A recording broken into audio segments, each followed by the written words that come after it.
Cheers, Rockets fans.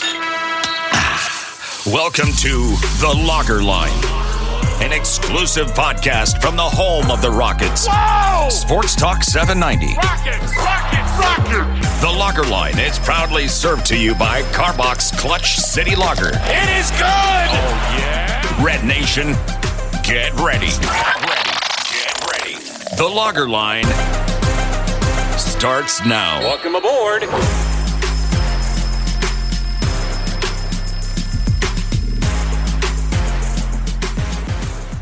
Welcome in to the second episode of The Lager Line, sponsored by Clutch City Lager of Carbach Brewing. As always, I'm your host, Ben Dubose, longtime Rockets media member, contributor to Sports Talk 790, and of course, editor of USA Today's Rockets Wire. I'm joined today by Craig Ackerman, voice of the Rockets, lead play-by-play broadcaster for AT&T Sportsnet Southwest, the official television partner of the Rockets. Craig, good afternoon. How are you? Hey, Ben, I'm doing well. Thanks for having me on. Looking forward to it. Absolutely glad to chat with you again. It feels like it's been longer than it has been. I know the season just ended on April 10th, but with so many rounds of the playoffs and the Rockets not playing in a while, it feels like it's been more than the 5 weeks than it's been. But Craig, let's not bury the lead. The story of this week for the Rockets, for a second straight year, they've landed one of the 4 lottery picks, number 3 overall in the 2022 NBA draft, which is on Thursday, June 23rd. Craig, what was your immediate reaction when you heard the good news that they had landed that pick? Well, my immediate reaction was kind of wiping the brow a little bit. It wasn't quite as stressful as last year's was because there was the potential of losing that pick altogether to Oklahoma City. And so keeping that pick, regardless where it fell, felt like a huge victory. This didn't quite feel like the same huge victory as last year because of those circumstances, but it could have been worse. It could have fallen to 4 or 5. I think obviously I will admit, at least on some level, I'm a tad bit disappointed that it wasn't 1 or 2, because I think you could pretty much guaranteed that you would have gotten the player that you absolutely would have wanted there. 3 obviously will come with some other factors that are going to come into who they're going to ultimately pick 3rd overall. But again, under the circumstances and with the way that the current lottery system is constructed, to have the opportunity to pick in the top 3, I think is a win for the organization. And whoever they end up taking, and again, I think there's a myriad of possibilities. They could go at number 3. I mean, they could just trade out of it. Who knows? I think they're going to be aggressive in a lot of variety of ways. But I think ultimately, whatever happens, the Rockets are going to add another key player as part of this rebuilding process. And so it's exciting. Yeah, I crunched the numbers, and to get a top 3 pick this year under the revised lottery system, which of course was put in place, I believe, in 2019 to sort of de-incentivize tanking, make the games more watchable, which I understand what the NBA is thinking with that. There was a 40% shot of getting the top 3 this year, even with the worst record, which the Rockets had. There was a 27% shot last year at getting into the top 2, which led to them getting Jalen Green. So combine those 2 odds, 27% last year, 40% this year, that makes it an 11% shot that you could have gotten the 2 results that they got, top 2 a year ago, top 3 this year, and yet it happened. So by and large, the Rockets have been pretty fortunate. I think this year the consensus top 3 would be Gonzaga's Chet Holmgren, Auburn's Jabari Smith, Duke's Paolo Banchero. It remains to be seen if the Rockets will take any of those, but they'll certainly have the option to, and that's important. Whether they throw a curveball and look for a Jaden Ivey or Shaedon Sharpe, perhaps, or as you mentioned, perhaps they look into trade scenarios as well. Rafael Stone, GM, said that after the lottery went final on Tuesday night. The key with them being in the top 3 is that it gives them options. They'll have an option at one of those 3 bigs at the top of the draft, Holmgren, Banchero, or Jabari Smith. And if not, then certainly they can use that pick in other ways to potentially let some other team get one of those 3 bigs, and then the Rockets can benefit from it in another way. It just gives them a lot of options. Craig, I know you're busy during the season when it comes to broadcasting the Rockets. Have you gotten to look at any of those prospects so far, and do you have any opinions on the way they might fit in? Anytime I do any sort of conversation about the draft and NBA prospects, I always preface this by saying that in terms of my overall knowledge of the league and of its players and how things work and what ultimately based on my own personal experience, I feel lends to winning players and winning teams. The draft is without a doubt my weakest subject. I admittedly, I do not watch a ton of college basketball during the season. I am completely sort of locked into the team and the NBA, and so I just don't watch a ton of college basketball. So and again, I always preface this by saying as well that a lot of my draft thoughts I would probably take with a bit of a grain of salt because I don't have a ton of firsthand experience. What I will say is once these guys do get into the league, i.e. right off the bat in summer league, I think I have a pretty good eye once I start seeing guys play in the summer league and then in the training camp. And then once you see them in the preseason, based on my experience, I think I have a pretty good feel of who they are, what they might become, what their strengths are, what their weaknesses are. But coming into the draft, having not played against any NBA level competition at all, especially for some of these guys coming from Europe, who the vast majority of us have not seen at all, it is a pretty weak area for me. But what I do know is that ultimately in the top three, the Rockets are going to get a really talented player to add to what is a pretty good young core. Obviously, this team has a long way to go, having had the worst record in the league the last 2 years. There's a lot of room for improvement on both sides of the ball, particularly defensively. They got to get more consistent. I think with their three-point shooting, I think without a doubt, this is a team. They're super athletic, but I think they need to get bigger and longer. And I think a lot of that will factor into how much they improve defensively. So those are some of the characteristic and traits that I would be looking for in terms of somebody the Rockets are taking at the top of the draft board. And then I'll also agree and concur with what Rafael Stone has said. It's ultimately about taking who they feel is the best talent at the spot that they're drafting at. I don't think the Rockets are at any point where they can get cute and try to draft for fit necessarily because they need to continue to add high-level talent. And so whoever is available at three, whoever they ultimately feel is the most talented player there, I think ultimately that's the direction that they will take. And I think that's the smart and prudent direction that they should take with this draft and quite honestly, probably next year's as well. Yeah, I would agree with that. I think most of the mock drafts to this point have had Banchero of Duke at 3, and some have asked about defensively, is he a good fit with Şengün in the front court? And Jalen Green, who was a better defender than a lot of people think in his rookie year, but certainly not a stalwart on that side of the ball. Rockets as a team, as you mentioned, the worst team in the league on defense.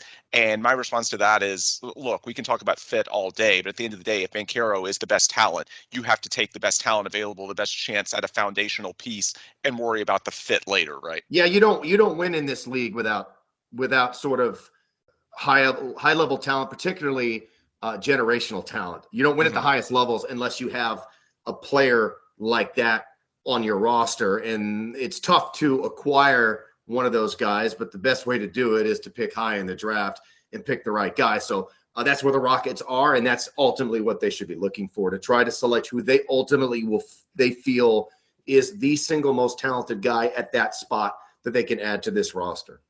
Yep, I would largely agree with that. Chet Holmgren more tilted towards the defensive side of the floor, especially early on in his career. Paolo Banchero towards the offense. Jabari Smith, a little bit of both. But at this point, the Rockets, especially at number 3, they just have to take what makes the most sense from a talent perspective, the best chance that they can get at a star player, and worry about the fit a couple of years from now when they're trying to seriously put a playoff team on the floor. For now, it's just best talent available. Craig, let's talk about the team that's already in place, which I know is much more in your wheelhouse. Jalen Green, Wednesday night, named to the all-rookie first team. Not everyone agreed with that, including one Bill Simmons. Don't have to talk about that here, but what you can talk about is Jalen's growth throughout the year. How happy were you to see him get that accolade, and your opinion, did he deserve it? I was very excited. In fact, when the announcement came, I was actually on a plane flying back from Colorado, but for some reason I was able to get a text in. So I did see that he was named to the first team. I'm very happy for him. You know, obviously it was an interesting season for him. He had some amazing early season moments. The game against the Celtics where he made his 8 threes. The games against the Lakers. He had some really positive moments at the start of the season, but I think under the circumstances, especially with where he was selected in the draft, and then also the expectations that come with being the number 2 overall pick, it was a bit of a roller coaster for him. And then he got, then he had the injury. He missed the 14 games, the hamstring strain, which certainly didn't help things. There was the flux with the rotation and how the Rockets are ultimately playing at the start of the year, which I certainly think had a factor into his uneven beginning of the season. But on February the 1st, the light came on. Something changed with him. He, I think, ultimately realized that he is an elite. Not that he ever didn't think he was an elite talent, but that he was able to kind of go and get his whenever he wanted to go and get his. And from February the 1st on to the end of the regular season, that was the guy that everybody was hoping for and expecting that they were getting in Jalen Green when they took him number 2 overall. He was tremendous. His shooting percentages, his efficiency was up. His ability to attack the rim was breathtaking. He was pretty much an unstoppable force playing downhill. Obviously, all of the highlights that he helped provide for a team who, again, finished with the worst record in the league. This was a highlight machine type of second half of the season for the Rockets, especially for Jalen Green. And so I'm very excited about the future of the team, his future in particular. And ultimately, you need guys like Jalen Green with that kind of talent level to ultimately continue to take the steps necessary to first work your way back into the playoff mix. And then ultimately after that, try to make a deep playoff run. And then the following step is to consider yourself a serious championship contender. But I think he's got the chops certainly to fill that role and that void for this team post James Harden. And so I'm very excited. Again, very happy that he was an all-rookie first-team guy. I think he certainly deserved it. Obviously, I think some people felt that Josh Giddey should have been on the first team, and I think you could have made a strong case for Josh as well. He had a tremendous rookie season for Oklahoma City. But I work for the Rockets. I support the Rockets. They're my team, and I'm very, very happy for Jalen Green. And again, I think the future is extremely bright, and he gave Rockets fans and the organization a lot to look forward to with his play in the second half of this season. Yeah, I think it was the very beginning of February, the Cleveland game against Evan Mobley, which they actually won. And that seemed to really turn the light bulb on. I think maybe just the spotlight of that game going up against the rookie who was drafted right after him. He seemed to feed off of that environment. And it came right after that awful stretch in January where I don't know if it was just a shooting slump, rookie wall, whatever it was, that 7 or 8 games where he just really struggled to put the ball in the basket, culminated in that game at Golden State where he went like 0 of 11. And of course, Steph Curry hit the shot at the buzzer to win after the Rockets had led most of that game. But yeah, ever since that Cleveland game in early February, that was really the turning point. One thing, when I mentioned all of this to folks inside the building at Toyota Center, a little bit of pushback, not so much, strongly disagreeing. I think everyone understands that clearly Jalen was much better the second half of the year. That's what you would want to see and expect to see from a rookie, and he delivered. His work ethic is great. All of those types of things apply. But also, they pointed out that there were some extenuating circumstances to his struggles early in the year. A lot of people around the league, especially the folks arguing in the, for the all-rookie team on behalf of Josh Giddey or perhaps Herb Jones of New Orleans, point out the on-off numbers, the plus-minus, which can be a little bit misleading to begin with. But in the case of Jalen and the Rockets, Jalen was the one starter who was consistently out there the first 16 games, that 1-15 start, the worst stretch of the year, when they tried the Christian Wood, Daniel Tice front court, which really compressed the floor spacing. And he was the one guy who was hit most by that. Even Kevin Porter Jr. missed some time in there because of the quad injury he suffered the first Golden State game when Draymond got him. So Jalen was the guy who was affected most by the poor spacing. And then right after that 1-15 start, they went on the 7-game winning streak, which was, A, a softer point of the schedule, and B, they had some relatively fortuitous bounces in there, let's say, and also Jayshawn Tate having the game of his life in Oklahoma City. And Jalen, unfortunately, was not out there because of the hamstring injury he suffered at the very beginning of that streak. So it's sort of like, from an on-off perspective, he got all the bad early in the year of no spacing, and yet he didn't get any of the good of that streak, the weaker opponents, which a lot of other guys on the team got to use to sort of fatten up, to massage their numbers a little bit, because that was the best stretch of ball they played all year. And unfortunately, Jalen wasn't out there. Well, then Jalen came back in late December. He played really well in Indiana. That game, he came back right before or after Christmas. And it was right before Christmas, on the tail end of a road trip. And yes, he did play very well. Yeah, and then he continued that through early January, and really, played pretty well up until that slump in mid to late January. And then, as you mentioned, from February onward, he really picked it up and became, what looks like a budding star in this league, sort of like Anthony Edwards in Minnesota the second half of his rookie year when he took off. But generally, the talking point that I got was that while the first half of the year, it certainly wasn't what they had hoped, that maybe some of his struggles were a little bit exaggerated based on the circumstances, and particularly the spacing issues of the Wood Tice lineups and how that affected him in particular. Do you think that's a fair point? Yeah. No, I mean, I think the spacing issues early in the season affected more than just Jalen Green, but yes, it definitely affected him. Now look, the Rockets were going with the double big lineup at the start of the year. Daniel Tice was a guy who they picked up in free agency.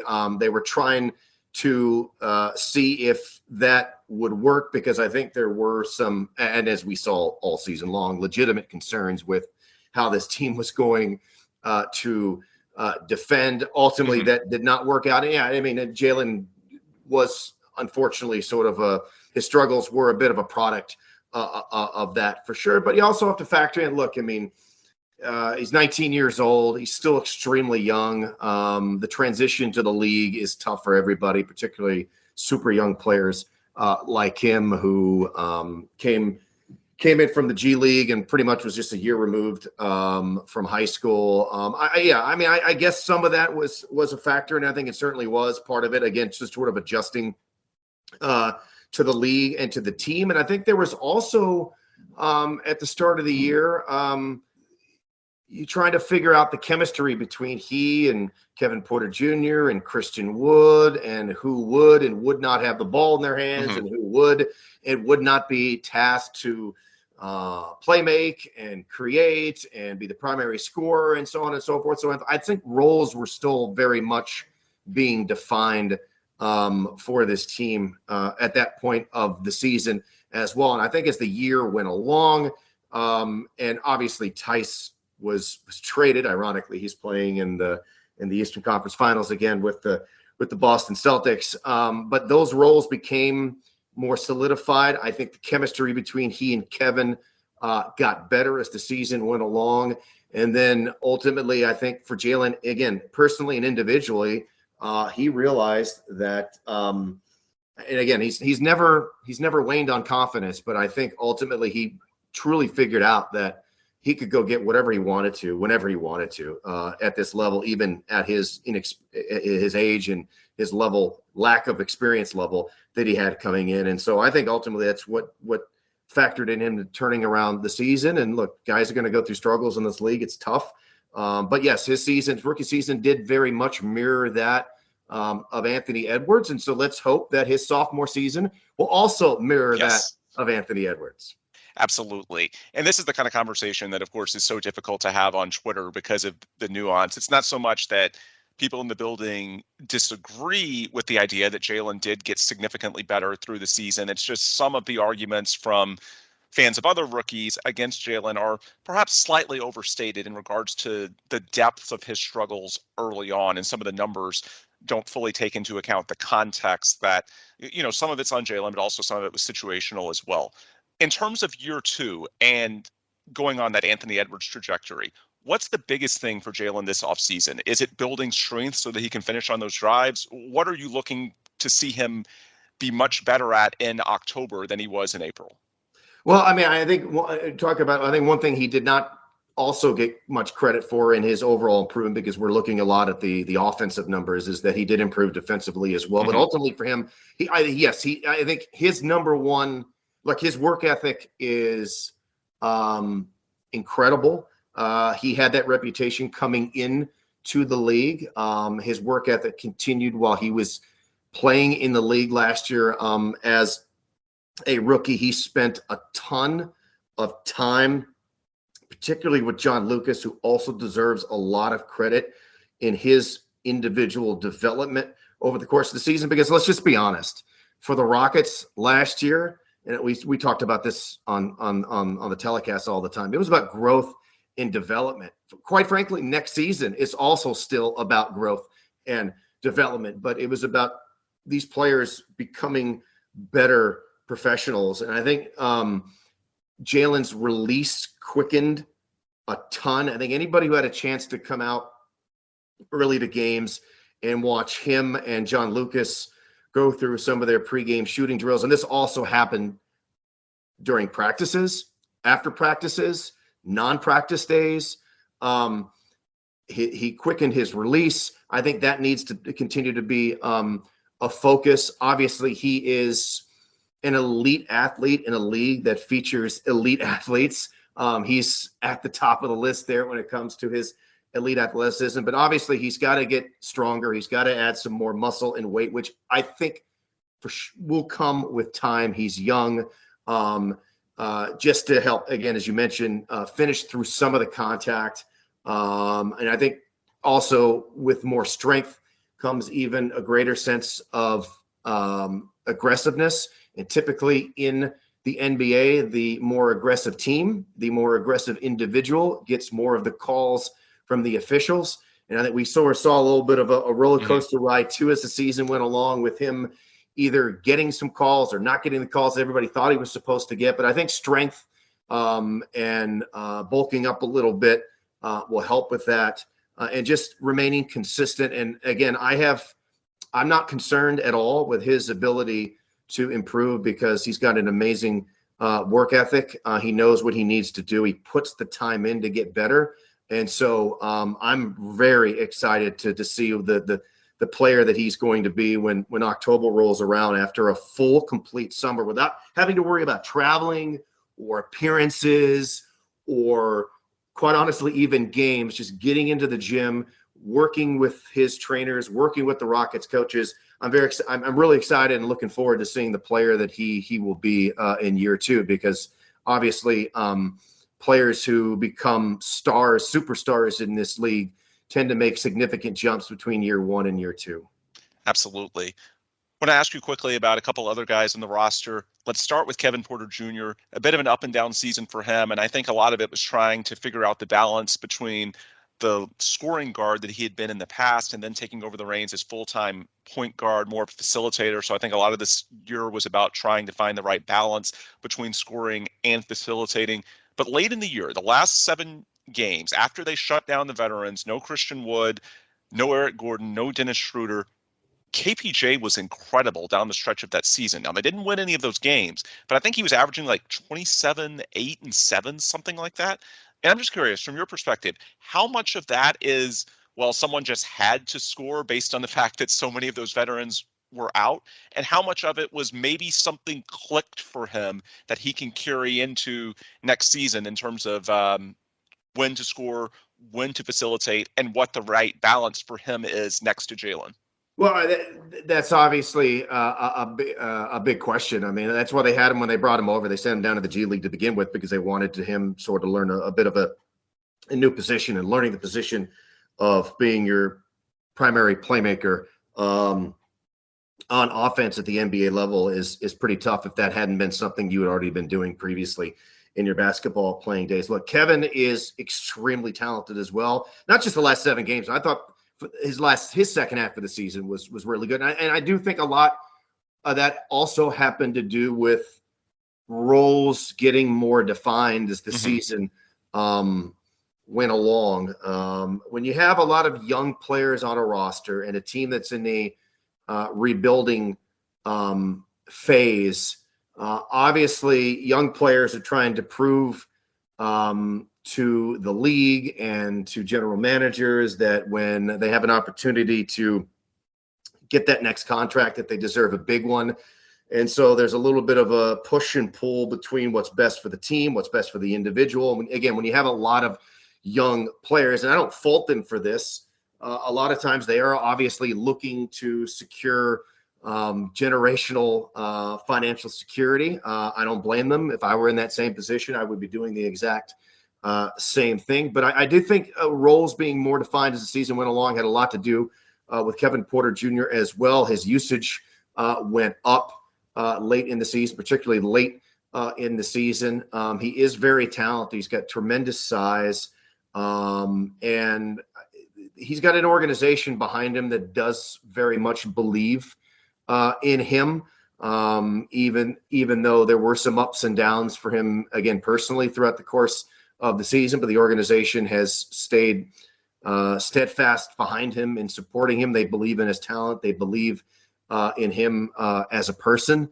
And so he's someone that, again, great size, but his consistency to me is the thing that he ultimately needs to work and get better at the most. He ran at times, especially, again, second half of the season where he played much better, very hot or very cold. I would like to see more consistency from him to kind of even out his performances a little bit, because when he was good, he was really, really good. When he was bad, his efficiency was very much down, had some lapses defensively and so forth. So for him, I think ultimately the goal moving forward is consistency. He's got to become a more consistent basketball player.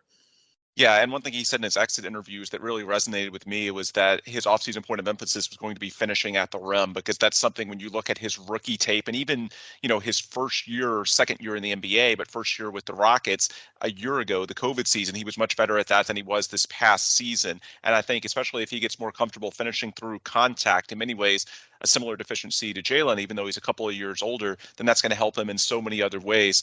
The one thing that indisputably he took a big jump in was his shooting. His first year in Houston, he shot just, I want to say 31% from three. And I remember he started this year a little bit slow too. And in mid-November, I remember asking Rafael, is he going to be a good enough shooter to play? And he assured me that based on practices that he had taken a big leap shooting wise in year 3 compared to year 2. He was saying at practices he was a really good shooter and it just needed a bigger sample size to take hold in the games. And surely enough, that's exactly what happened. I looked at the numbers from December 1st onward. He shot 40% from 3, and for the year as a whole, bumped that from 31% last year to 37.5% this year. So in terms of the debate, is he a starting point guard? Can he be a point guard? Is he a sixth man type in the grand scheme? All of those are fair questions, but the bottom line, if he can shoot in the upper 30s, near 40% from three-point range at high volume, which he did for this past season, he's going to be an NBA rotation player for sure. It's just a matter of what his ideal usage is. So, yeah, you're right about that. It was not just the final 7 or 8 games, even though that's when he put up the bonkers numbers. The overall growth he had, particularly as a shooter, was very important, and hopefully that's something that's reflective of the shooting that the Rockets are going to get moving forward. And obviously, and again, the Rockets are in a position now where they have time to figure this out. And generally speaking, everything that they've done over the last, 18 months, I guess it's been since Harden was traded.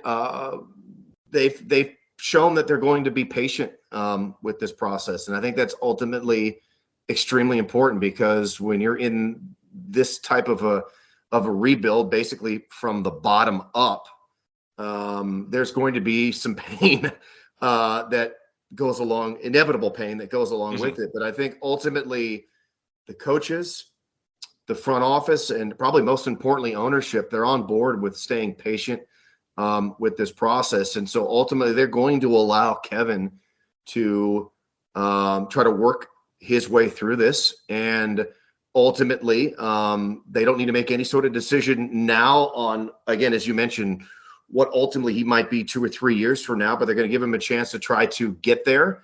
And again, everybody is being patient with this process. They're allowing him to grow and learn from his mistakes and so on and so forth. And so, but again, they do believe in him. They do believe in his talent, and hopefully we can all be rewarded with him rounding into a more complete player over the course of the next, 6, 9 months, 12 months plus with him in a Rockets uniform, if not longer.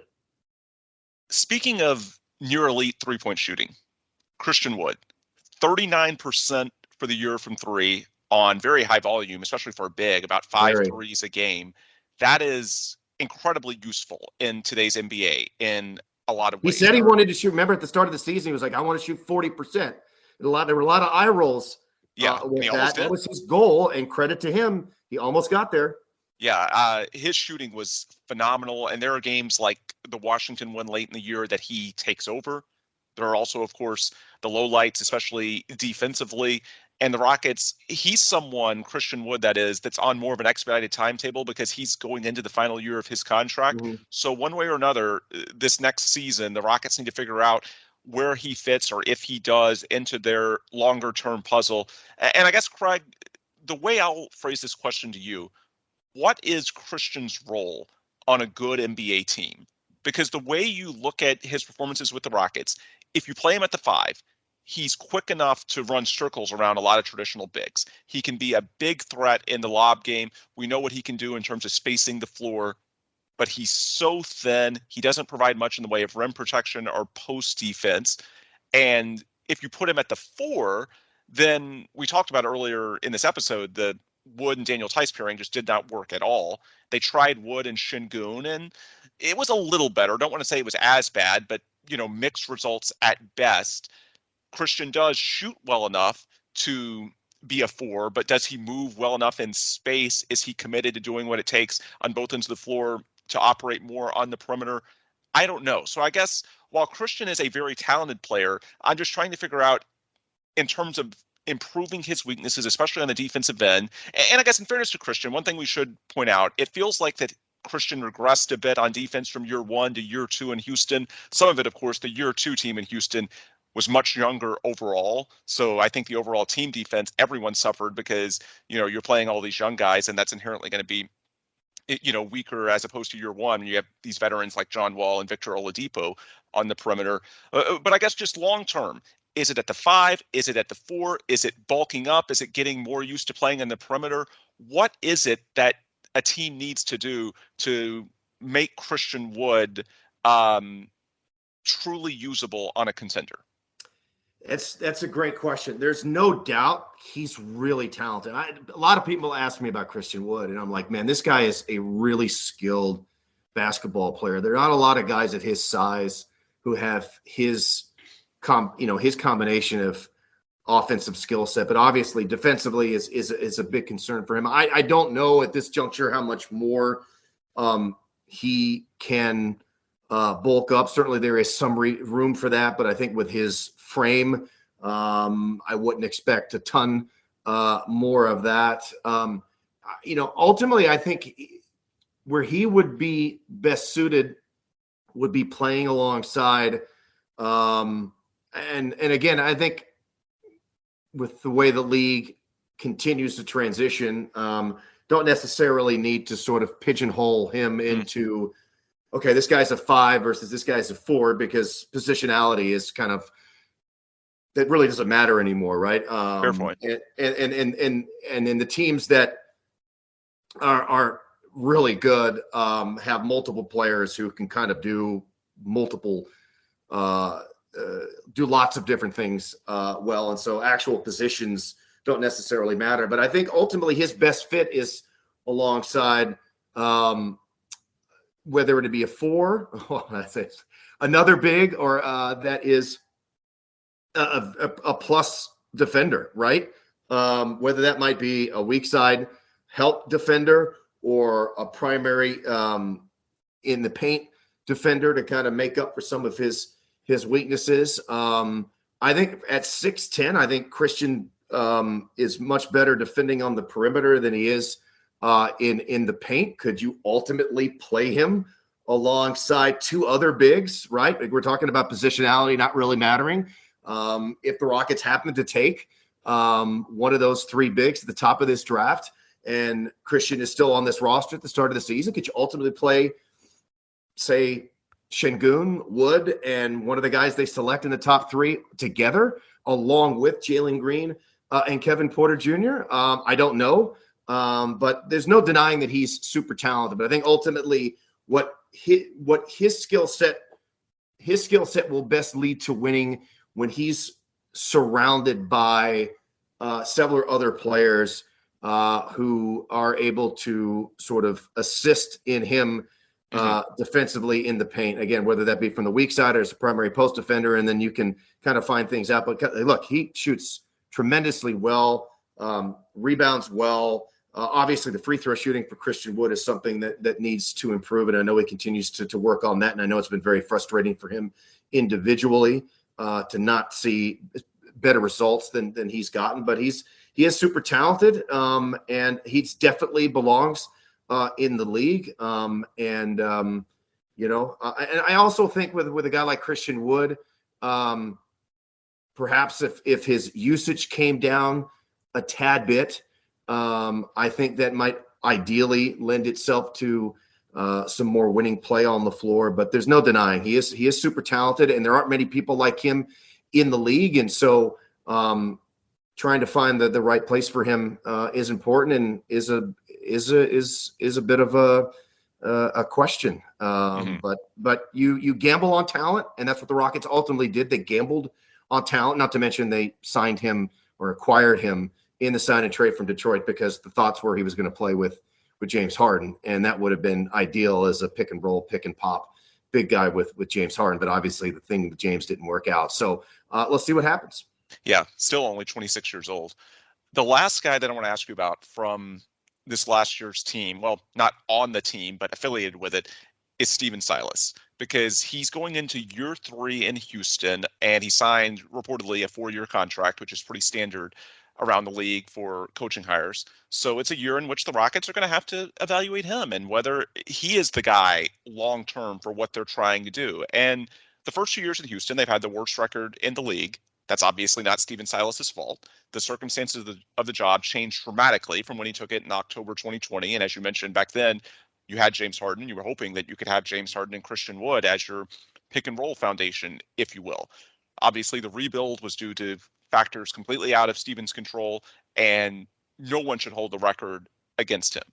Correct. With that said, what's difficult from an organizational perspective is that it's so tough to truly evaluate him. And I don't know that next year is going to be really that different. Certainly you want to see, a few more wins with Jalen Green, Josh Christopher, Alperen Şengün, Usman Garuba, this rookie class going into year 2, but you're still going to be one of the NBA's youngest teams. You're certainly not going to have playoff expectations unless there's some blockbuster trade, which to my knowledge is not in the works. And certainly we don't know about it right now. So if next year looks fairly similar to this past year, other than a little bit of development, how do you evaluate him?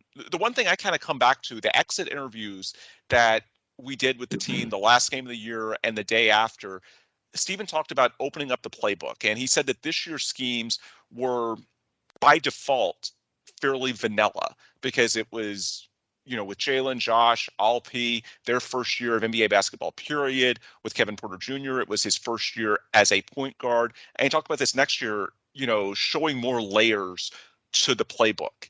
Is that sort of what you're looking for? Because I know it's probably not going to be wins and losses that you look at when you're determining, hey, is Stephen going to stay beyond this contract? Is he the guy? So what are the things that you want to see from Stephen Silas next year that could perhaps tell you if he's the guy that you want long term? Well, just being around him, he's very strong X's and O's wise. He knows. He completely understands what, from a coaching perspective, what it takes to win at this level. I think, again, last year, from a judgment perspective, I think it was a success because, again, it was all about growth and development. As the season wore along, a lot of these guys got better. And so I think the coaches, not only the players individually deserve credit for that, but the coaches deserve credit for that as well. I think Stephen does deserve an opportunity to prove himself because, as you mentioned, a lot of what's gone on since he was hired has had, frankly, nothing to do with him as a coach. Again, he and the front office, they're on the same page. He and Rafael Stone have a very good working relationship. I know that the front office and ownership remains steadfastly confident in Stephen Silas to get the job done here. And again, next year, I think ultimately you want to see the team continue to get better, continue to grow, the players continue to develop. I'd like to see ultimately the team get better defensively. I think that's an area, obviously, you could probably judge him and the staff on moving forward. And it appears that there's going to be some new additions to the staff as well with Will Weaver and Jeff Hornacek moving on, or at least reportedly moving on. And so they need to get better defensively. And I think ultimately the goal for this team next year, and this is going to sound bad, but to not be the worst team in the league, right? I think that's the goal for this team, not to be the worst team in the league 3 consecutive years. But because if they're not the worst team in the league, that means everything that I just said, right? It means that the players have gotten better, that they have improved defensively. Look, offensively, the Rockets certainly had some moments where they had bucket getters all over the place. Like, scoring was not an issue. I would like, again, very much so would like to see their efficiency on offense improve. But I think if they do improve defensively, if they do continue to see these young players grow, develop, and get better, the winning ultimately will take care of itself, and they won't have the worst record in the league. And that, to me, I would consider a positive and a success and another step forward in this process. Yeah, and the playbook may expand as these young guys get into year 2, year 3, year 4, and can mentally handle a bit more. But it sounds like the biggest criteria is just that you want to see these young guys, which to Stephen's credit was the case this year, you want to see them in next season better than they started. Is that the biggest criteria? Yes, for sure. And that's what happened from the start of this past season to the end. Absolutely. And as far as I can tell from where I sit, the players very much respect him, Absolutely, and feel like that he's the right guy to lead them. And I know that ultimately the front office and ownership feels the same way. But I think it's to kind of boil it down to just a few words here. The ultimate goal for this team is to not have in my opinion, from where I sit, is to not have the worst record in the league for the 3rd consecutive year. And as long as that is happening and the team is improving and they're getting better defensively, then I think the coaches with the roster that they have to work with the youth and the inexperience, I think that they would ultimately be doing their jobs and achieving their goals.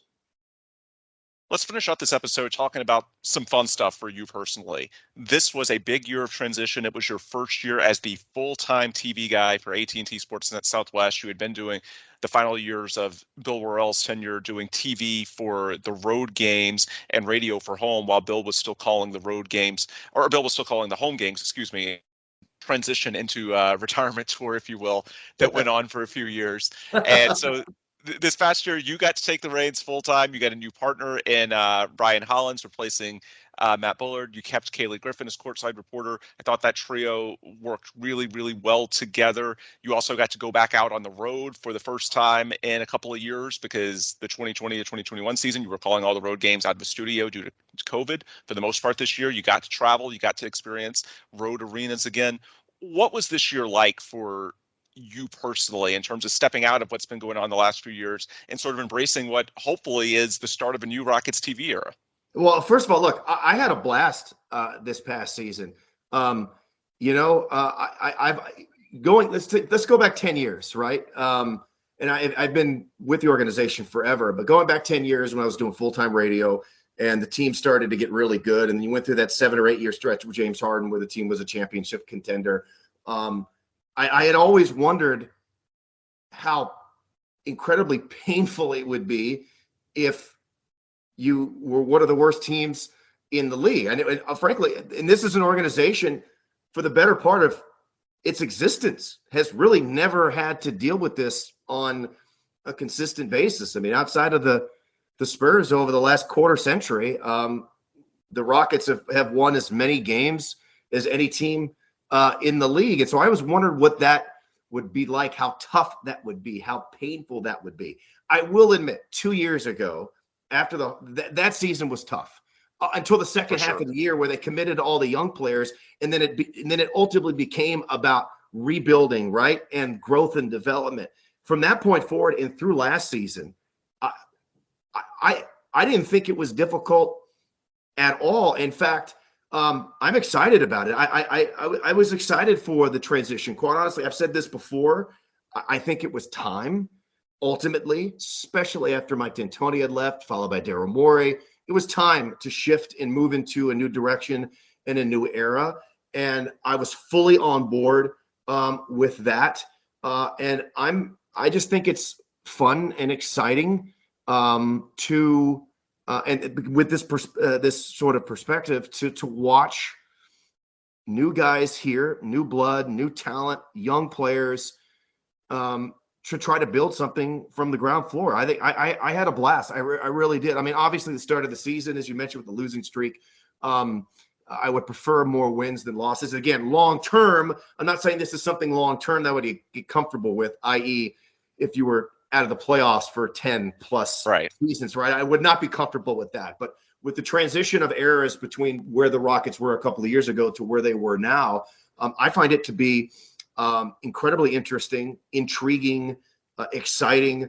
And so I personally, individually, I had a really good time this year. I was obviously, from a professional standpoint, was ecstatic to get this opportunity. It's something that I've been working for a very, very long time. And again, I go back to the days when I was middle school, when I was in high school, and I wasn't even a part of the organization, being a fan of the team and watching them and listening to them. And then just to have the opportunity to work with both Gene and Jim on the radio for the time that I had with them, and then to succeed them, and then to work with Bill, and then to ultimately succeed him. It's been crazy, but I know I had a blast this past season. I think the team was a lot of fun to cover. Obviously, there were some moments that weren't so fun throughout the course of the year, but that's expected again when you're rebuilding. But I was just generally excited about this process. I really am.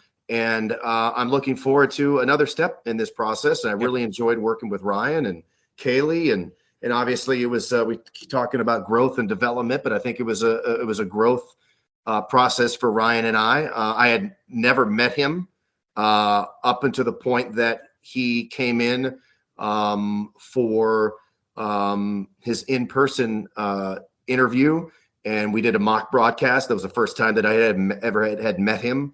And to go from there, and then by the time he kind of got hired and everything got situated, and with him essentially moving to Houston 1 week before the start of the preseason, getting to know one another both individually as people and then as professionals and colleagues, I think we both improved tremendously over the course of the season with our chemistry as a broadcast team. And again, he's a great guy.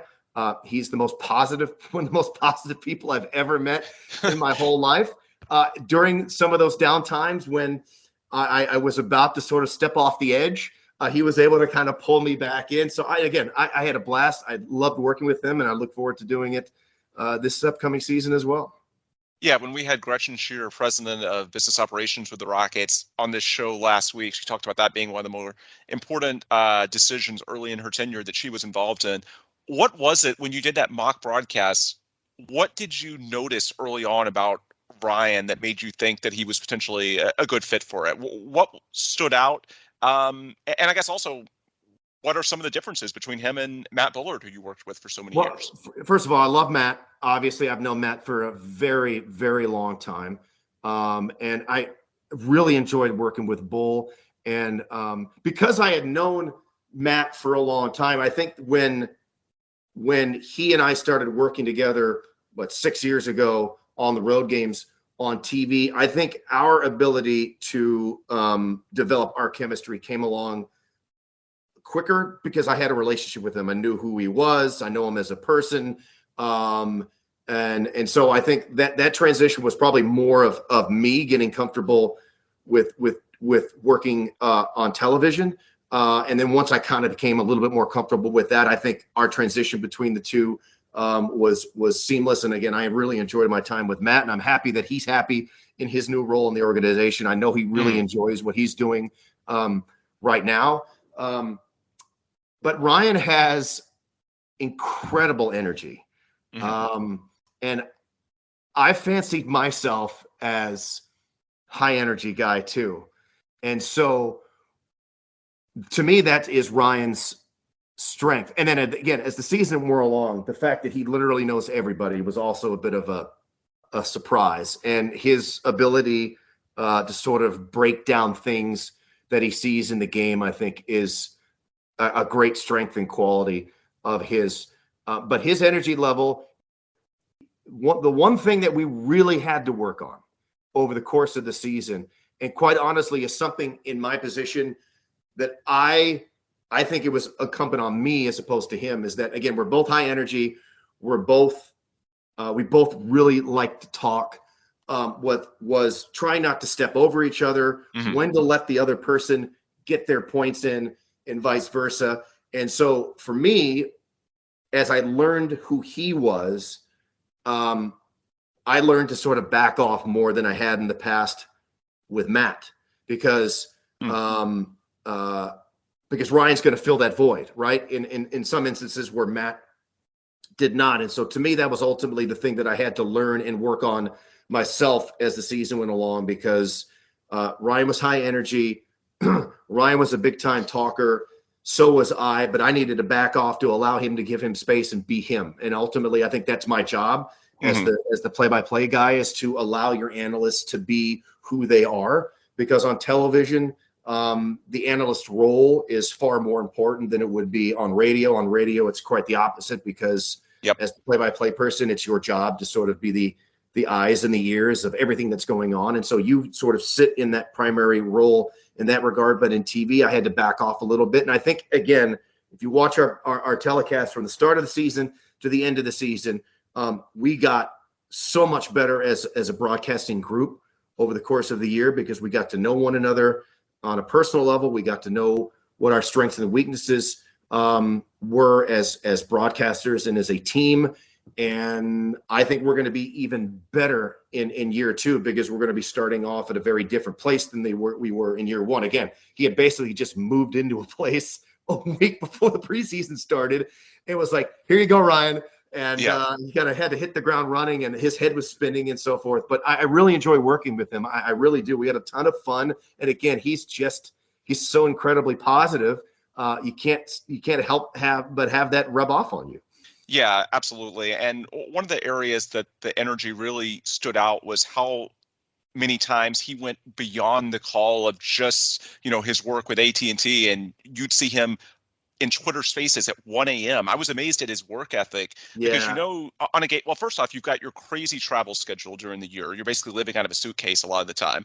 And, typical game day, you get to Toyota Center 4 or 5 o'clock. Before that, you're doing game prep during the day. Get there 4 or 5 o'clock, you're getting ready. Game lasts from, 7 to 9:30. Then you've got some post-game duties.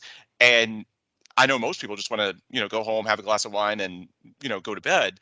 Whereas Ryan's doing this until 1 a.m, talking on Twitter Spaces. And, we should give Kaylee a lot of credit as well, because, you had a bit with the courtside reporter role, you had a bit of turnover in that position in the latter part of the 2010s, whereas Kaylee's really taken that role, given a lot of stability, and you can tell the passion that she has for this team and the fan base. And I would say that's what I go back to with both Ryan and Kaylee, and of course yourself, and you go back decades, but there's just so much passion. There's so much of a connection.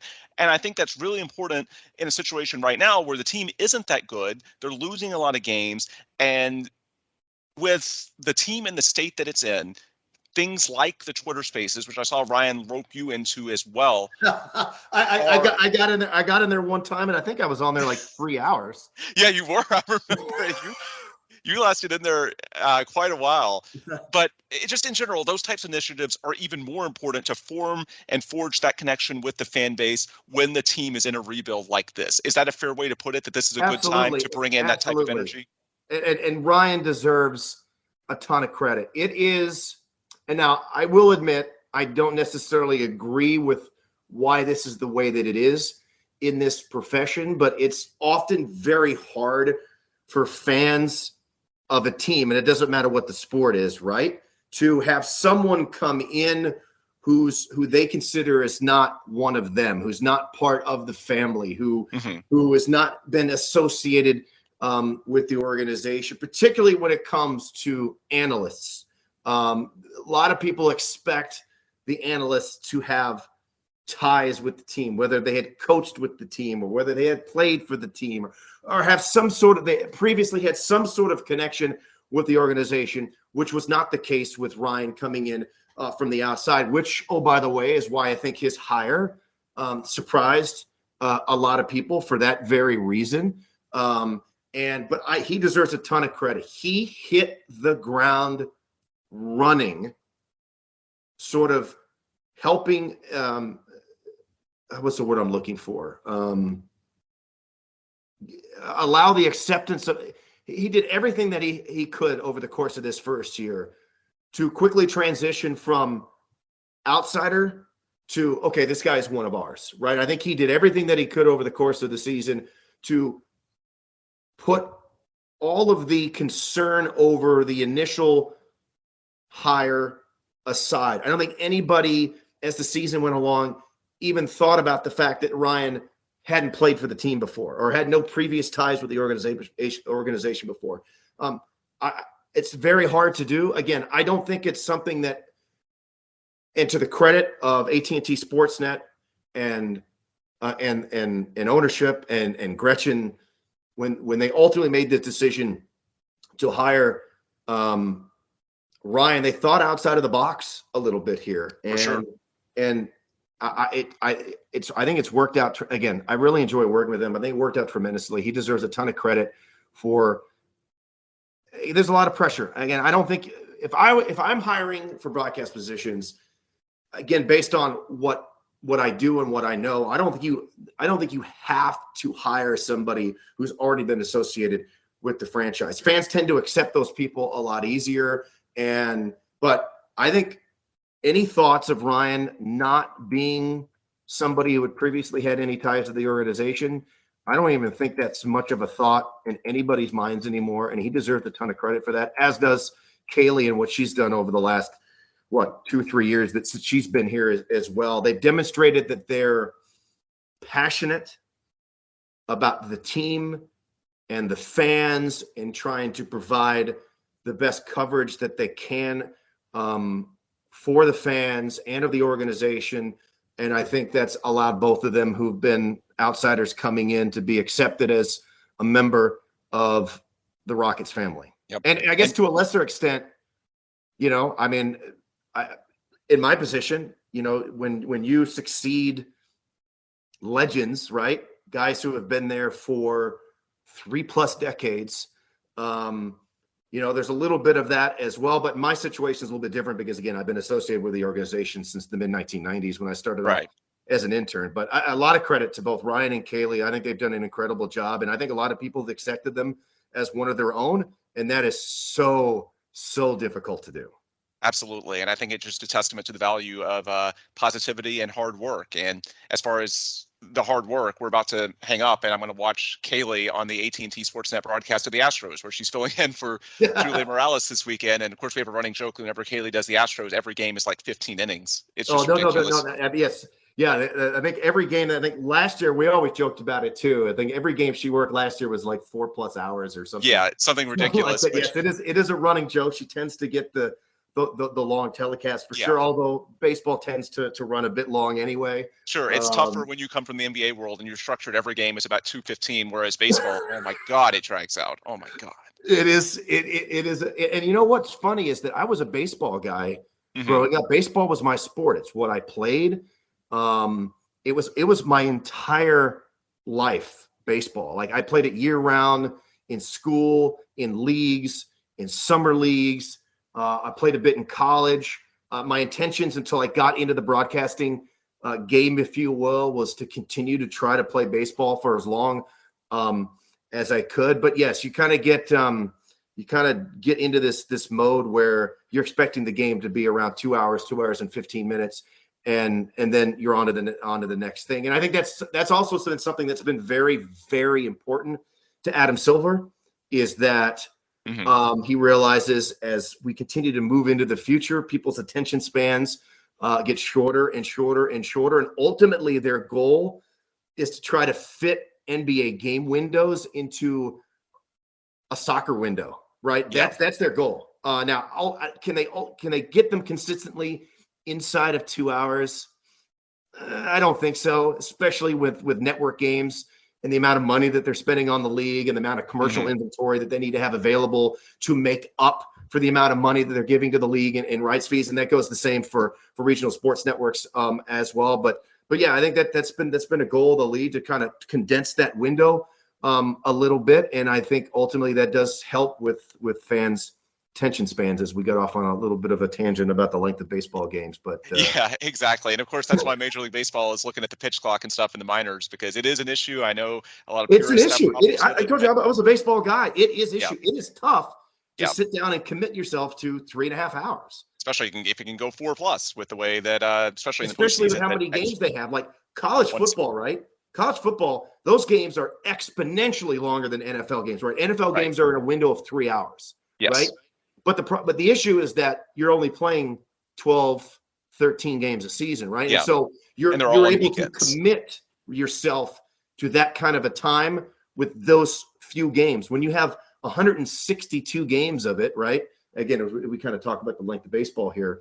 It can be tough to sort of commit yourself for most people, not you, but for most people to commit themselves for that length of a time, that consistently. And that honestly includes me. Yeah, I get it. No points of disagreement at all. I am a rarity in terms of what I could put up with that. And even for me, it gets tough. Gotten a little bit spoiled over the Astros over the years to the point where the regular season feels like it doesn't mean as much anymore. But what they have going for them is that they're so incredibly good, and that they built the right way. And again, I've used this analogy too, and we're going to pull this all the way back as we end this back to the Rockets. I think what makes the Astros such a big draw in this town is that their star players, now obviously some of them have moved on, Springer and most recently Correa, but their core kind of star guys, Altuve and now Bregman, and even before Correa left, these were sort of homegrown players, right? Yes. And so when the Astros were losing 100+ games for 3 straight years and being patient with the rebuild and ultimately striking gold with all of these young prospects that turned into superstar players at the major league level, there's a connection there between the fan base, and I know that's what they're trying to do here at the Rockets.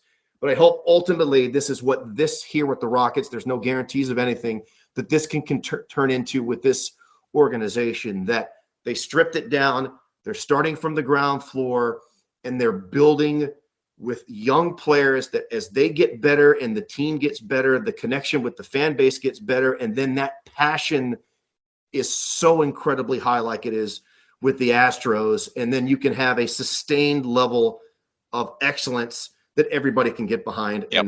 And hopefully the Rockets can kind of duplicate what the Astros are doing, because they've been elite, and it doesn't look like they're not going to be elite anytime soon. Yeah, absolutely. I think that's a great spot to end it. We definitely went long, but I think this was really great content that our listeners and diehards in the off season will enjoy.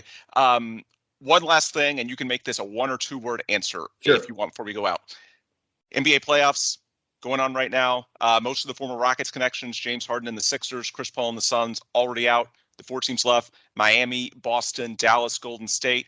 A, do you have a preference for a team that you would like to see win among those 4? And B, who do you think actually wins the 2022 title out of those 4? No, I do not have a preference on who wins it. I maintain the fact that I thought Milwaukee was still going to be the team that would be left standing at the end of the season. Obviously, that did not work out as Boston beat them. I think Golden State's obviously coming out of the West again. Speaking of teams that are built for long-term excellence, it's the Warriors, and then the rich got richer when Klay Thompson was down for 2 years. They they ended up getting Kuminga and Wiseman, who they hardly even play anymore. But and Wiseman's been hurt, but they still have. They got Jordan Poole, and they allowed him to develop during the course of those 2 years, and he's turned into the player that he's turned into. But I think Golden State is coming out of the West. Man, that series between Boston and Miami is a little bit of a toss-up, but I'll lean Miami, so we'll go Miami and Golden State in the NBA Finals. Yeah, and there is a connection with the Rockets to Miami, of course, PJ Tucker, although he did get his ring last year with Milwaukee, so it's not as if he needs one to the same extent he did 12 months ago. Craig, thank you so much for the time. This was great stuff. For any of our listeners that aren't already following him, you can do so on Twitter at @CA_Rockets. For me, Ben Dubose, you can follow me on Twitter simply at Ben Dubose. That'll do it for this elongated episode of The Lager Line, but please come back soon for another new episode from our partners at Karbach Brewing, where this is brought to you by Clutch City Lager. Thanks as always for listening.